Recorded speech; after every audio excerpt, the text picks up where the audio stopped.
Good morning students. Our today's topic is area vector. देखो बेटा, generally area is a scalar quantity because it has no direction. Suppose हमारे पास कोई भी ये मोबाइल है, इसकी कुछ ना कुछ ये लेंथ और इस साइड ब्रेथ होगी, तो दोनों को मल्टीप्लाई करके हम एरिया फाइंड करेंगे। सपोज इसका एरिया अगर आ रहा है हमारे पास 250 सेंटीमीटर स्क्वेयर, तो 2 सेंटीमीटर स्क्वेयर जो है उसकी अगर मैं पूछूं कि किस डायरेक्शन में, 2 सेंटीमीटर स्क्वेयर एरिया किस डायरेक्शन में, तो वहाँ पर उसका कोई वो मतलब, तो यहाँ पर इसकी कोई सेंस नहीं बन रही कि मैं पूछ रहा हूँ कि आपको कि ये एरिया किस डायरेक्शन में, ठीक है। बट हम यहाँ पर आज का हमारा जो टॉपिक है दैट इज़ एरिया वेक्टर। देखो बेटा, हमारी कुछ कैलकुलेशंस में हमने एरिया को वेक्टर कंसिडर किया है, इसको वेक्टर मानना पड़ता है, ठीक है। जैसे मैं आपको एक एग्जांपल देता हूँ। सपोज कोई भी यहाँ पर इस डायरेक्शन में ऐसे कोई रिवर फ्लो कर रहा है, ठीक है। ये लेफ्ट टू राइट जो है कोई रिवर फ्लो कर रहा है, ठीक है, और पानी है स्पीड से जा रहा है, और मेरे पास कोई ये फ्रेम है, ठीक है, फ्रेम जो जिसकी सिर्फ ये साइड्स हैं, बीच में से बिल्कुल खाली है, इधर हाथ डालेंगे इधर से निकल जाएगा, ठीक है, बिल्कुल खाली है, ये सिर्फ फ्रेम है, ठीक है। अब मैं आपको बताता हूँ, देखो ये लेफ्ट टू राइट पानी फ्लो कर रहा है इस डायरेक्शन में। अब मैं इस फ्रेम को ऐसे पानी में डालता हूँ, ठीक है, बाय दिस वे ऐसे, ठीक है। तो हमें पता है कि इस फ्रेम में से मैक्सिमम वाटर है वो पास करेगा, ठीक है। बट अगर क्या करूं, मैं इस फ्रेम को थोड़ा सा ऐसे टिल्ट कर दूं, ऐसे टेढ़ा कर दूं, ठीक है, तो ये पोजीशन ए है, ये पोजीशन बी है, ठीक है, ऐसे थोड़ा टिल्ट किया हुआ है मैंने। क्लियर है। तो किस पोजीशन पर पानी ज़्यादा पास करेगा, तो हमें पता है पोजीशन ए पर जो है वो पानी ज़्यादा पास करेगा, क्योंकि जब हम इसको टेढ़ा कर देंगे, देखो पानी ने तो हॉरिजॉन्टली फ्लो करना है, ठीक है, तो हॉरिजॉन्टली फ्लो करेगा तो उसमें जो एरिया है वो इसका कम आएगा। और अगर मैं बिल्कुल ऐसे फ्लैट कर दूं इसको, ठीक है, अब पानी इसमें से बहुत कम पास करेगा या करेगा ही नहीं, ठीक है। तो हम क्या बोलेंगे कि यहाँ पर जो एरिया की डायरेक्शन का रोल बन रहा है ना। अगर मैं इसको ऐसे धीरे धीरे मूव करके ऐसे वापस ले आता हूँ तो पानी का फ्लो इसमें से इंक्रीज करता करता करता करता ये मैक्सिमम हो जाएगा, और अगर मैं इसको दूसरी डायरेक्शन में मूव करता हूँ तो पानी का फ्लो डिक्रीज करते करते ज़ीरो हो जाएगा, ठीक है। सो इस वे में हम क्या बोल सकते हैं कि यहाँ पर हमें एरिया वेक्टर की ज़रूरत पड़ती है, इसलिए हमने एरिया को वेक्टर बोला। अब देखो बेटा, अब area is a vector quantity for some situations, ठीक है, और वो सिचुएशंस कौन सी हैं हम बाद में डिस्कस करेंगे। बट अभी हम ये देखते हैं कि एरिया वेक्टर की जो डायरेक्शन है वो हम किस डायरेक्शन में सपोज करते हैं। ये हमने एरिया वेक्टर की जो डायरेक्शन है ये बाय कन्वेंशन बनाई है। जैसे मैं फिर से इस क्यूबॉइड की एग्जांपल लेता हूँ, ये एक तरह से क्यूबॉइड है, ठीक है। तो इसके जो एरिया वेक्टर की डायरेक्शन में वो हम किधर को कंसिडर करते हैं, जैसे ये फ्लैट सरफेस है तो एरिया वेक्टर की डायरेक्शन इसके बिल्कुल फ्लैट सरफेस के परपेंडिकुलर होती है, ठीक है, मीन्स इन दिस वे, ऐसे ऊपर को होगी, ठीक है। तो मैं अगर इस फोन को इस वे में रखता हूँ तो एरिया वेक्टर ऐसे, ठीक है, और इस सरफेस का जो एरिया वेक्टर है वो इस डायरेक्शन में। क्लियर है।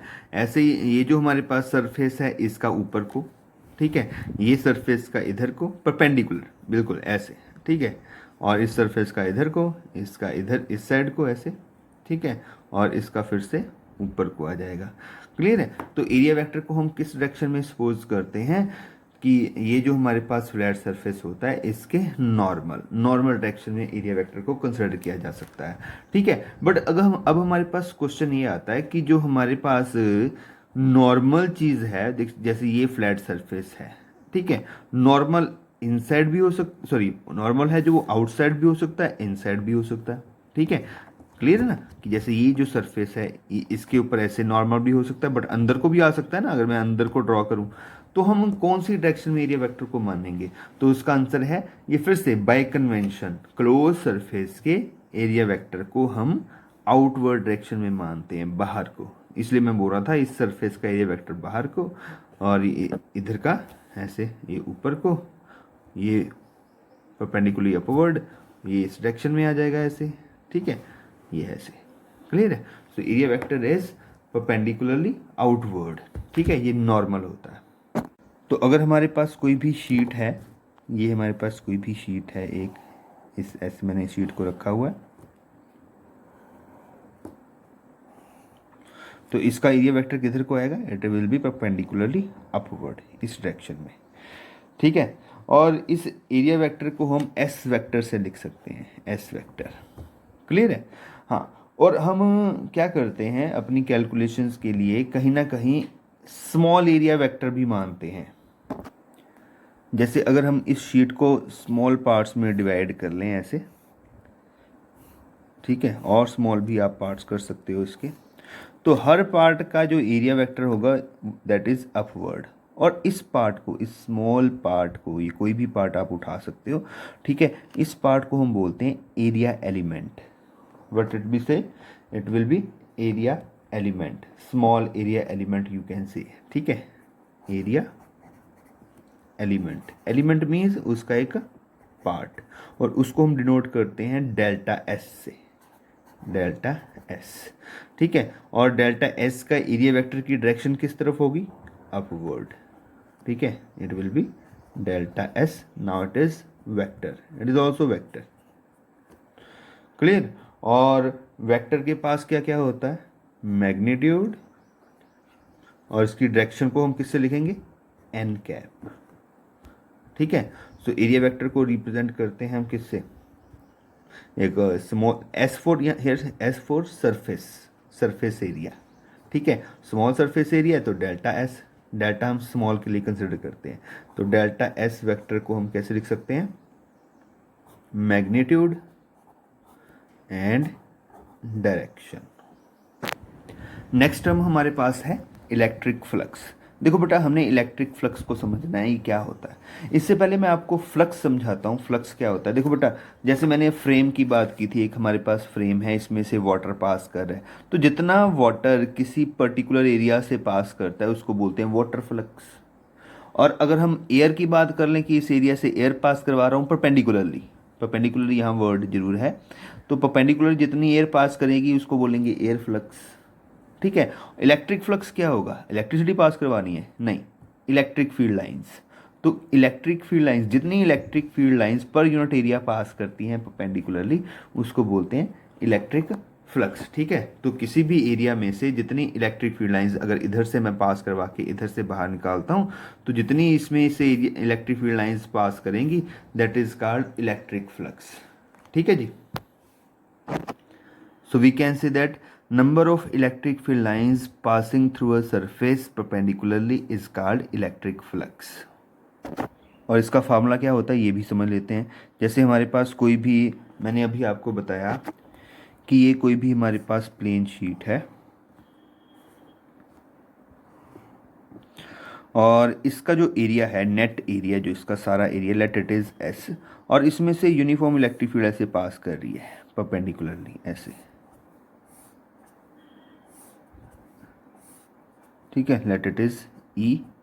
Then the formula of flux, इसको एक तो फाई से डिनोट करते हैं, और फार्मूला होता है इसका E vector dot S vector, dot product है, that's why electric flux is scalar quantity, कोई डायरेक्शन नहीं होगी, क्योंकि ये क्या है, मैंने आपको बताया था number of electric field lines, तो नंबर की क्या डायरेक्शन होनी, कोई नहीं होनी, ठीक है। और इसको अगर हम सॉल्व करें then answer will be E S cos theta, ठीक है जी।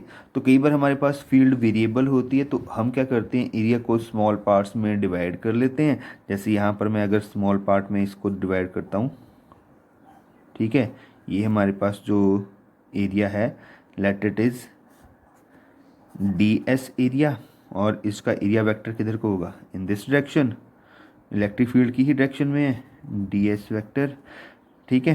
तो हम D5 ही लिख लेते हैं कई बार, for small flux passing through this small area, तो उसको हम क्या लिख सकते हैं, E vector dot D S vector, clear है। और टोटल फ्लक्स निकालना हो तो हम क्या कर पाएंगे, इंटीग्रेट ई vector dot D S vector.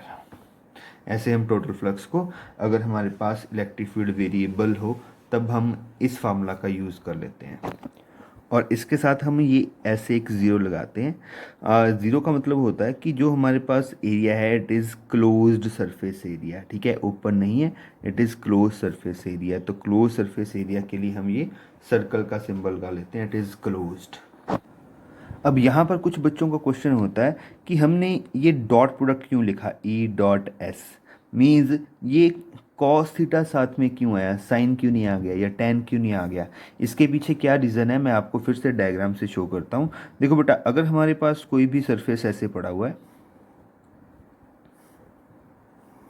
ठीक है, अब मैंने तो इसमें जो इलेक्ट्रिक फील्ड है वो ऑलरेडी परपेंडिकुलर रखी थी, ठीक है, जो नॉर्मल के, जो इसके सरफेस के नॉर्मल थी। बट बाय चांस अगर इलेक्ट्रिक फील्ड्स नॉर्मल ना हो इसके, वो सपोज इस ऐसे थोड़ी टेढ़ी आ रही है, ठीक है, तो ज़रूरी नहीं है कि जो फ्लक्स है वो सेम जैसा हो। जैसे मैंने अभी आपको बताया कि जैसे अगर ये मेरा प्लेन परपेंडिकुलर पड़ा हो तो मैक्सिमम वाटर पास करता है, थोड़ा सा घूम जाए तो कम वाटर पास करता है। और उल्टा भी हो सकता है, मैंने इस सरफेस को ऐसा रखा जो वाटर है ये हॉरिजॉन्टल ना होके थोड़ा ऐसे टेढ़ा पास करे इसमें से, ठीक है, ऐसे आए, ऐसे थोड़ा टेढ़ा, ठीक है, अगर टेढ़ा पास करता है तब भी इसमें से वाटर है वो सेम क्वांटिटी का पास नहीं करेगा, उसका फ्लो कम हो जाएगा इसमें से, ठीक है। तो ऐसे मैंने इलेक्ट्रिक फील्ड लाइंस को अगर टेढ़ा किया, देखो ये इलेक्ट्रिक फील्ड लाइंस हैं, ठीक है, और इसका एरिया वेक्टर किस डायरेक्शन में होगा, we all know it is perpendicular,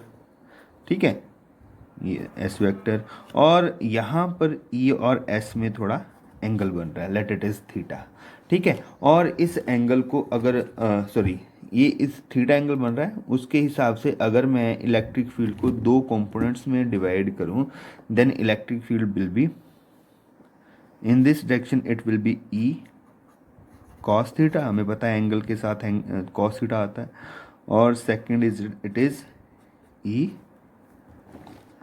sine theta, ठीक है। अब देखो बेटा, जो इलेक्ट्रिक फील्ड परपेंडिकुलर है सरफेस के वो ई कॉस थीटा है, ठीक है, जो इलेक्ट्रिक फील्ड परपेंडिकुलर नहीं है वो ई साइन थीटा है, या दूसरी टर्म में बोलूँ, जो ई कॉस थीटा कंपोनेंट है वो एरिया वेक्टर के अलोंग है, ठीक है, जिस डायरेक्शन में एरिया वेक्टर है उसी डायरेक्शन में ई कॉस थीटा है, और जो ई साइन थीटा है वो एरिया वेक्टर के परपेंडिकुलर है। तो जो ई साइन थीटा कंपोनेंट है it is not responsible for electric field lines to be pass through the surface. कौन सा वेक्टर रिस्पॉन्सिबल है, कॉस थीटा, ये परपेंडिकुलर है तो इस कंपोनेंट के लोग है वो इलेक्ट्रिक फील्ड लाइंस पास कर रही हैं, तो इसकी सिग्निफिकेंस है, इसकी सिग्निफिकेंस नहीं है, इसलिए हमारे पास फ्लक्स में ई कॉस थीटा आता है, ई साइन थीटा नहीं आता है। फर्दर मैं आपको एक्सप्लेन करता हूँ। देखो बेटा, अगर हम जानते हैं कि कॉस 0 डिग्री ये कितना होता है 1, कॉस 90 डिग्री तो ये कितना होता है 0, और कॉस 180 डिग्री ये कितना होता है -1, ठीक है। तो according to this flux can be positive, 0 and negative, ठीक है। तो मैं सिचुएशंस आपको बना के दिखाता हूँ। देखो बेटा, अगर हमारे पास एंगल 0 है, क्लियर है जी, एंगल 0 किस किस के बीच में, इलेक्ट्रिक फील्ड और एरिया वेक्टर। तो कब 0 होगा, देखो एरिया वेक्टर इस डायरेक्शन का किस डायरेक्शन में, इस सरफेस का एरिया वेक्टर किस डायरेक्शन में है, we all know in this direction, और इलेक्ट्रिक फील्ड भी अगर सेम डायरेक्शन में हो, इसी डायरेक्शन में, ठीक है, मतलब यहाँ से इलेक्ट्रिक फील्ड ऐसे बाहर को निकल रही है, एरिया वेक्टर भी इस डायरेक्शन में है, तो दोनों सेम डायरेक्शन में, तो एंगल कितना हो गया 0, ठीक है। तो कॉस 0 कितना होता है 1, दैट मीन्स भी electric field, electric flux will be maximum. तो हमें पता है ऐसे हम अगर एरिया को रखें पानी के बीच में तो मैक्सिमम जो वाटर है वो यहाँ से फ्लो करेगा, तो फ्लक्स भी मैक्सिमम हो जाता है। और अगर मैं इसको ऐसे रोटेट कर दूँ ऐसे, ठीक है, और एरिया वेक्टर कैसे आ गया अब ऐसे, ठीक है, और इलेक्ट्रिक फील्ड कैसी है वो इन द सेम डायरेक्शन इधर को जा रही है, बाहर को इधर को इस डायरेक्शन में है, हॉरिजॉन्टल आ गई, ठीक है। अब एंगल कितना बन गया 90, तो कॉस 90 कितना होता है 0, तो हमें पता है ऐसे इसमें से कोई भी वाटर जो है वो पास नहीं करेगा, तो फ्लक्स कितना हो जाएगा 0 हो जाएगा, ठीक है। और 180 क्या होता है कि अगर मैं इस फ्लक्स इस सरफेस को इधर को घुमा लूँ, ठीक है, क्लियर है, मीन्स देखो अगर जो हमारे पास एंगल है वो 0 से 90 डिग्री के बीच में रहेगा, means theta should be less than 0, तो जो sorry theta should be less than 90, clear है। तो हमारे पास फ्लक्स क्या होगा, पॉजिटिव। और अगर हमारे पास थीटा हो जाए 90 तो फ्लक्स हो जाएगा 0। अगर 90 टू 180 रहे तो हमारे पास फ्लक्स क्या होगा, नेगेटिव होगा। ठीक है जी। नेक्स्ट है SI unit of flux, SI unit. तो इसकी एसआई यूनिट हमारे पास क्या बनेगी, तो पहले हम फिर से फार्मूला पर नज़र मारते हैं। It is electric field into surface area. तो फ्लक्स की हमारे पास यूनिट क्या बनेगी, देखो इलेक्ट्रिक फील्ड की यूनिट क्या होती है, ठीक है। अगर नहीं याद तो हम फार्मूला से बना सकते हैं, F is equal to Q E. और अगर हमारे पास यहाँ से क्यू ई निकाला जाए, it is force upon charge. तो फोर्स की यूनिट न्यूटन, चार्ज की यूनिट कूलम, न्यूटन पर कूलम। और साथ में मल्टीप्लाई क्या होगा, सरफेस एरिया। एरिया की यूनिट क्या होती है, metre square. So we can write the SI unit of flux is newton metre square पर कूलम, न्यूटन मीटर स्क्वायर पर कूलम। और साथ में इसका मैं डायमेंशनल फार्मूला भी लिख रहा हूँ।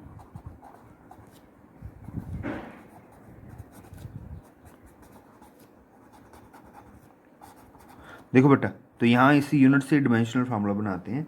Newton, newton is the unit of force. Force का डिमेंशनल फार्मूला है हमारे पास mlt-2। और साथ में metre square, it will become L square. ठीक है। और साथ में कूलम।